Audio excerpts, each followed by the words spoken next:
Nuclear transportation. Dear student, transportation word का मतलब है to change from one form to another form, और हमारा टॉपिक है न्यूक्लियर ट्रांसपोर्टेशन, जिसका मतलब है कि न्यूक्लियस एक फॉर्म से दूसरी फॉर्म में चेंज हो जाएगा। और ये basically nuclear transportation radio activity से ही रिलेटेड है। तो चलिए देखते हैं कि रेडियो एक्टिविटी से किस तरह एक न्यूक्लियस एक फॉर्म से दूसरी फॉर्म में ट्रांसम्यूट हो जाता है।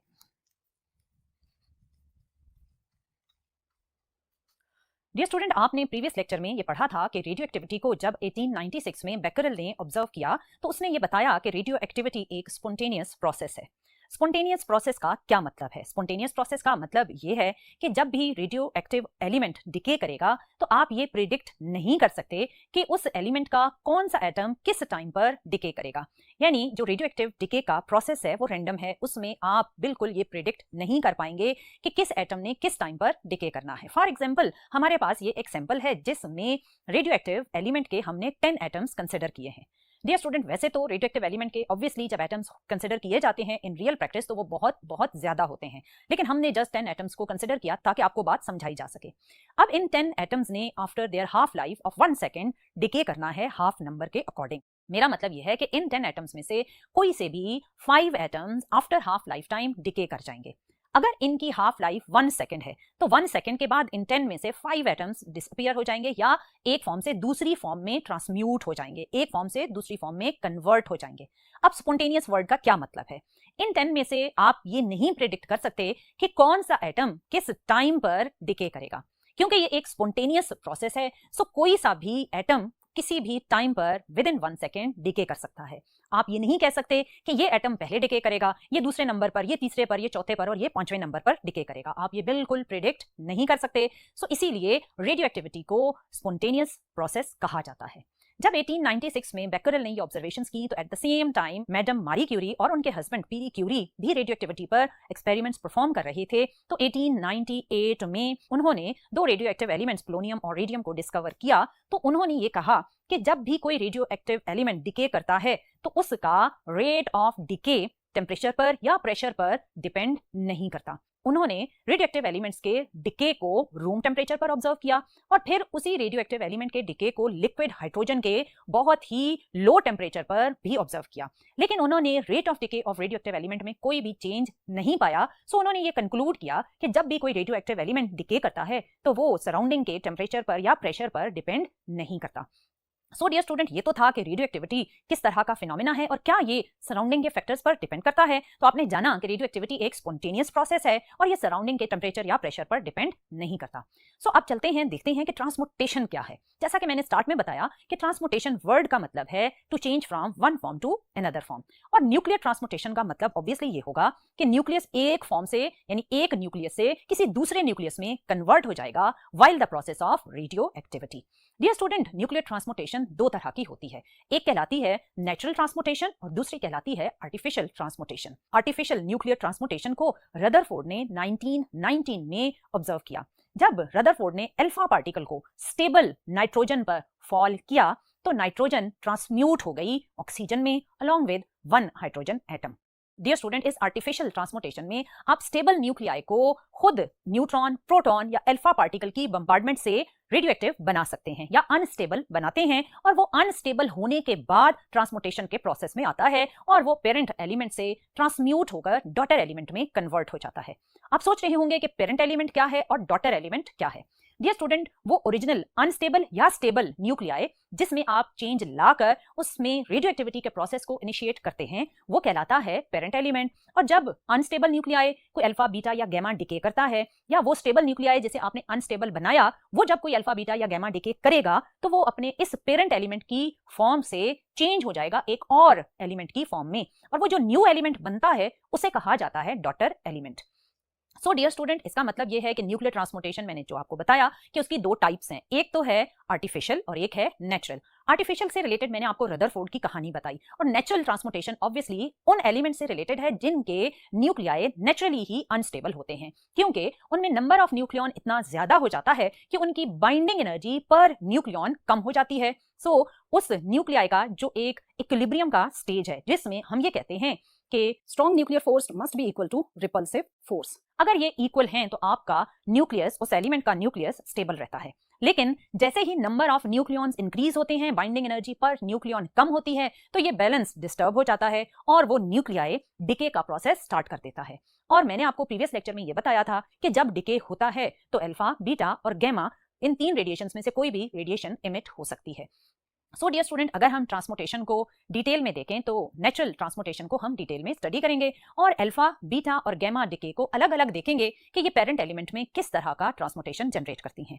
सो पहले हम अल्फा डिके से लिंक करते हैं ट्रांसपोर्टेशन के प्रोसेस को। डियर स्टूडेंट, आप जानते हैं कि अल्फा पार्टिकल हीलियम न्यूक्लियाई थे, जिसका मतलब ये था कि वो हीलियम एटम जिसमें से 2 इलेक्ट्रॉन्स रिमूव हुए तो आपके पास 2 प्रोटॉन 2 न्यूट्रॉन कैरी करता हुआ helium nuclei with double positive charge कहलाता है अल्फा पार्टिकल। और जब आपका कोई भी पेरेंट एलिमेंट अल्फा डिके कर रहा है तो इसका मतलब यह है कि उसके न्यूक्लियस में से 2 प्रोटॉन और 2 न्यूट्रॉन अलग होकर अल्फा पार्टिकल बनेंगे और जो रिमेनिंग न्यूक्लियॉन्स हैं वो जनरेट करेंगे डॉटर न्यूक्लियाई को। सो आपने देखा कि किस तरह पेरेंट एलिमेंट में से 2 प्रोटॉन 2 न्यूट्रॉन का कॉम्बिनेशन अल्फा पार्टिकल बना और जो रिमेनिंग न्यूक्लियॉन था उसने जनरेट किया एक डॉटर न्यूक्लियस को। इसको अगर आप सिंबॉलिकली देखें तो लेट्स सपोज एक्स सिंबल हम यूज करते हैं पेरेंट एलिमेंट के लिए और वाई सिंबल यूज करते हैं डॉटर एलिमेंट के लिए। अगर ये आपका पेरेंट एलिमेंट है और इसने डिके किया अल्फा डिके के अकॉर्डिंग, तो अल्फा का मतलब है हीलियम 2 इसमें से रिमूव हो गया इन the form of alpha particle. तो जो न्यू एलिमेंट बनेगा वाई, जो कि डॉटर एलिमेंट है, तो उसका एटॉमिक नंबर डिक्रीज हो जाएगा बाय -2 और एटॉमिक मास नंबर डिक्रीज हो जाएगा बाय -4। ये तो चेंज था जो अल्फा डिके ने पेरेंट एलिमेंट से डॉटर एलिमेंट में जनरेट करना है। अगर आप इसको एग्जांपल के अकॉर्डिंग देखें तो लेट्स सपोज हमारे पास रेडियम एक पेरेंट एलिमेंट है जिसका एटॉमिक नंबर है 88 और एटॉमिक मास नंबर है 226। जब इसमें अल्फा डिके हुआ तो अल्फा डिके का मतलब है हीलियम 24 इमर्ज हुआ और इसके इमर्ज होने से जो डॉटर एलिमेंट बनेगा उसका एटॉमिक नंबर 88 - 2 के अकॉर्डिंग 86 बनेगा और एटॉमिक मास नंबर 226 - 4 के अकॉर्डिंग 222 बनेगा। अगर आप पीरियोडिक टेबल में इस एटॉमिक नंबर और एटॉमिक मास नंबर को देखें तो वो एलिमेंट है रेडॉन। जब रेडियम अल्फा डिके करता है तो वो पेरेंट रेडियम ट्रांसम्यूट हो जाता है रेडॉन में और इमिट होता है एक अल्फा पार्टिकल। एक और एग्जांपल देखते हैं जिसमें हम लेंगे यूरेनियम 92-238 एज पेरेंट एलिमेंट। इसमें जब अल्फा डिके होगा तो जो डॉटर एलिमेंट बनेगा उसका एटॉमिक नंबर 92 - 2 के अकॉर्डिंग होगा 90 और एटॉमिक मास नंबर 238 - 4 के अकॉर्डिंग होगा 234। अगर आप पीरियोडिक टेबल में सर्च करें तो इस एटॉमिक नंबर और एटॉमिक मास नंबर वाले एलिमेंट को कहा जाता है थोरियम। इसका मतलब है जब यूरेनियम ने अल्फा डिके किया तो वो ट्रांसम्यूट होकर थोरियम में कन्वर्ट हो गया। डियर स्टूडेंट, आपने देखा कि किस तरह एक फॉर्म से न्यूक्लियस दूसरी फॉर्म में कन्वर्ट हो जाता है वाइल अल्फा डिके। सेम इसी तरह आप ट्रांसमुटेशन को बीटा डिके में भी ऑब्जर्व कर सकते हैं। आप जानते हैं कि बीटा एक फास्ट मूविंग इलेक्ट्रॉन होता है जिसका मतलब कि इस पर नेगेटिव चार्ज है। जब आप एक पेरेंट एलिमेंट एक्स में बीटा डिके को ऑब्जर्व करेंगे तो जो डॉटर एलिमेंट बनेगा वो कुछ इस तरह के चेंज के साथ बनेगा। लेट्स सपोज ये आपका पेरेंट एलिमेंट है एक्स जिसका एटॉमिक नंबर है जी और एटॉमिक मास नंबर है ए। जब इसमें हुआ बीटा डिके तो जो new element daughter element Y बना उसका एटॉमिक नंबर होगा +1 और एटॉमिक मास नंबर में कोई भी चेंज नहीं आएगा। अब आप सोच रहे होंगे कि इसके एटॉमिक नंबर को +1 किया और एटॉमिक मास नंबर में कोई भी चेंज नहीं आया तो ये क्या है। इसके लिए हम समझते हैं बीटा डिके को डिटेल में। Dear student, beta decay basically किसी भी अनस्टेबल न्यूक्लियाई में मौजूद न्यूट्रॉन के डिके से रिलेटेड है। लेट्स सपोज ये हमारा एक अनस्टेबल न्यूक्लियाई है। इस न्यूक्लियाई में मौजूद एक न्यूट्रॉन डिसइंटीग्रेट हो जाता है एक प्रोटॉन जिसे पॉजिट्रॉन भी कहा जाता है और एक इलेक्ट्रॉन में। ये electron in the form of beta particle nucleus से बाहर आ जाएगा जबकि जो पॉजिट्रॉन है जिसे आप प्रोटॉन भी कहते हैं वो न्यूक्लियस के अंदर ही रहेगा। ये तो है बीटा डिके। अब आपने ये नोटिस किया कि जब बीटा डिके हुआ तो एक पेरेंट न्यूक्लियाई का एक न्यूट्रॉन कम हुआ लेकिन एक प्रोटॉन बन भी तो गया। इसका मतलब है कि अगर मैं एटॉमिक मास नंबर को स्टडी करूं तो एटॉमिक नंबर इक्वल होता है n + z। n stands for number of neutron and z stands for number of proton. जब बीटा डिके हुआ तो इस पेरेंट एलिमेंट के न्यूक्लियस में n हो गया n-1 यानी एक न्यूट्रॉन गायब हो गया लेकिन न्यूट्रॉन के गायब होने के साथ ही एक पॉजिट्रॉन बन भी तो गया। जो z है जो कि नंबर ऑफ प्रोटॉन है वो z +1 हो जाएगा। इसका मतलब है अगर न्यूट्रॉन एक नंबर कम हुआ तो प्रोटॉन एक नंबर बढ़ गया। ओवरऑल आपका a which is atomic mass number वो n + z ही रहा, उसमें कोई भी चेंज नहीं आएगा। लेकिन एक प्रोटॉन के बनने से नंबर ऑफ प्रोटॉन तो 1 टाइम इंक्रीज हुआ है। अगर आप एलिमेंट को लिखेंगे, न्यू एलिमेंट को लिखेंगे तो न्यू एलिमेंट में सिर्फ और सिर्फ नंबर ऑफ प्रोटॉन के इंक्रीज होने की वजह से Z+1 हो जाएगा, but A will remain unchange. A is the atomic mass number. So इसीलिए जब आप generalized equation for beta decay लिखते हैं तो अगर X आपका पेरेंट एलिमेंट है, जब वो बीटा डिके करेगा तो जो न्यू डॉटर एलिमेंट Y बना था उसमें जस्ट आपने Z+1 किया था और A को आपने अनचेंज्ड ही रखा था, क्योंकि एक प्रोटॉन एक्स्ट्रा बना सो Z+1 हो गया, लेकिन एक प्रोटॉन बनने के साथ साथ एक न्यूट्रॉन गायब भी हो जाता है, सो N+Z वाला फैक्टर अनचेंज्ड ही रहा। सो ये तो था कि बीटा डिके जर्नली अगर आप इक्वेशन की फॉर्म में लिखें तो किस तरह लिखेंगे। अब एक प्रैक्टिकली एग्जांपल देखते हैं कि बीटा डिके थोरियम में अगर हो रहा है तो किस तरह होगा। लेट्स सपोज डियर स्टूडेंट, ये थोरियम न्यूक्लियाई है जिसके पास है एटॉमिक नंबर है उसका 90 और एटॉमिक मास नंबर है 234। जब इसमें हुआ बीटा डिके तो बीटा डिके में इसका एटॉमिक नंबर 90+1 हो जाएगा विच इज 91 और एटॉमिक मास नंबर में कोई चेंज नहीं आएगा, वो रहेगा 234। सो इस एटॉमिक नंबर और एटॉमिक मास नंबर 91 234 को अगर आप सर्च करें इन पीरियोडिक टेबल तो ये है प्रोटैक्टिनियम। सो इसका मतलब है जब थोरियम डिके हुआ बीटा डिके के अकॉर्डिंग तो वो थोरियम ट्रांसम्यूट हो गया प्रोटैक्टिनियम में एक न्यू डॉटर एलिमेंट में। सो डियर स्टूडेंट, अगर आप अल्फा डिके की दोनों इक्वेशंस और बीटा डिके की ये वाली इक्वेशन देखें तो इन सब इक्वेशंस में आप राइट साइड का चार्ज नंबर अगर देखें और लेफ्ट साइड का चार्ज नंबर देखें तो राइट हैंड साइड और लेफ्ट हैंड साइड इन सारी रिएक्शंस की सेम चार्ज नंबर कैरी कर रही है। सो इसका मतलब ये है कि आपके चाहे अल्फा डिके के अकॉर्डिंग प्रोसेस हो रहा है या फिर बीटा डिके के अकॉर्डिंग प्रोसेस हो रहा है तो हर रेडियो एक्टिव डिके में चार्ज नंबर कंजर्व रहता है। सो डियर स्टूडेंट, अब तक आपने अल्फा और बीटा डिके से लिंक्ड ट्रांसपोर्टेशन को ऑब्जर्व किया। अब देखते हैं कि गैमा रेडिएशंस में ट्रांसपोर्टेशन का प्रोसेस किस तरह होता है। आपने ये पढ़ा था डियर स्टूडेंट कि गैमा रेज बेसिकली ऐसी एनर्जी रेडिएशंस हैं जो कोई चार्ज नहीं कैरी करती और ना ही कोई मास कैरी करती हैं। सो ये chargeless massless gamma particle high energy radiations हैं।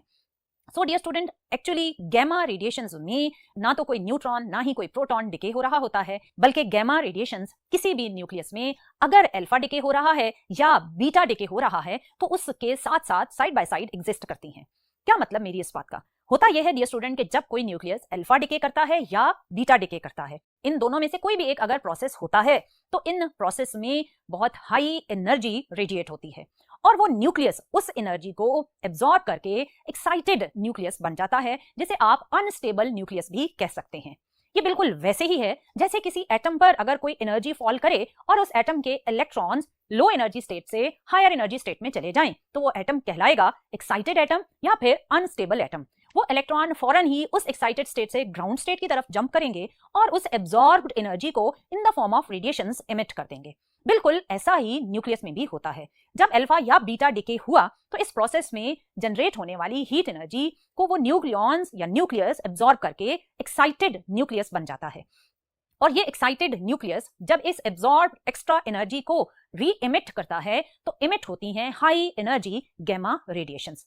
सो इसका मतलब यह है कि जब किसी भी न्यूक्लियस में गैमा डिके होता है तो उस न्यूक्लियस के ना तो चार्ज नंबर में कोई चेंज आता है और ना ही उसके एटॉमिक मास नंबर में चेंज आता है। सो सिर्फ और सिर्फ वो एक्साइटेड न्यूक्लियस डी एक्साइट होकर अपनी ग्राउंड स्टेट या स्टेबल स्टेट में वापस आ जाता है। सो इसको जब हम रिएक्शन के अकॉर्डिंग लिखते हैं तो इसकी जो इक्वेशन है वो कुछ इस तरह लिखी जाती है, XZA स्टेरिक। इसमें जो स्टार का साइन है वो एक्साइटेड न्यूक्लियस को इंडिकेट करता है।